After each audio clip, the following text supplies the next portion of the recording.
coach by the name of Dave Strain, who had a special interest in the American Indian athlete and giving them the opportunity to participate. He created this kind of like a pipeline, and I was the first one that actually benefit from developing Indian basketball players. I was the only Indian on the team. I played averaging 25 points a game, had the school record for most points in a game, broke that record. I was all-state basketball player, most valuable player, and also All-American. After a while, you get your name in the paper and you become kind of a small celebrity. And it was a difficult place to grow up in, late 50s and 60s. You know, as a young child, I still remember signs on some of the stores that say, "No Indians or dogs allowed." Well, you could hear the all the catcalls, negative comments, and you just kind of closed it. You blocked it out as best you could. After the state tournament, I remember all the negative comments that they're playing. Did fairly well on the court. I think I scored 34, 35 points in an all-state game, and I'm not sure all of them were 8,000 to 10,000 people standing up and booing you. Has to have an impact on you. I think you get angry inside because you can't get angry outside physically, because you'll never win that way. But getting angry inside and taking some of the negatives and trying to turn it into a positive, all that kind of killed the spirit. As far as basketball, began drinking heavily.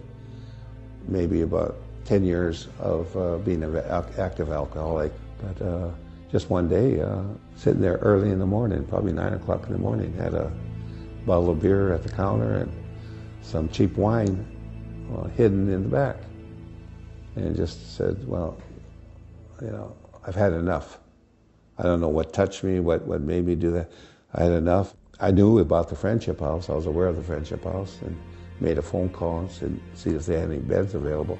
They said they had a bed open and I could come in for intake. The Friendship House helped me initially with, looking inward. All the problems weren't out there, they were within. The solutions were within me. And the first step of AA is to admit that you're powerless over alcohol. You can say it, and we all said it just to get into the Friendship House, but then during those initial 30 days, you start to believe it.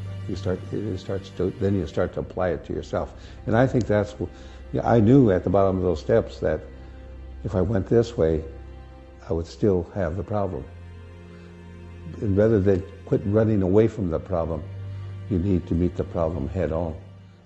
Little things can have a major impact on your life.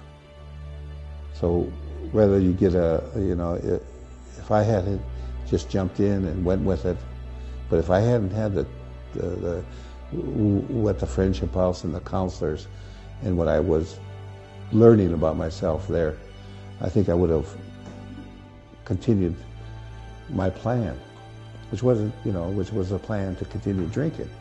But in those short period of time, and what kind of impact has that had on my life? It had a huge impact. Not only am I, as an individual, was able to turn my life around, I was able to be a part of turning my family's life around, and also being a part of turning my community's life around. So I was a part of it. I played a role in it. So, I can remember still standing at the bottom of those steps, and it was a decision, And now being a grandpa and being a great grandpa, because if I would have followed that road, I would not have been here today. And that's 33 years ago I got there.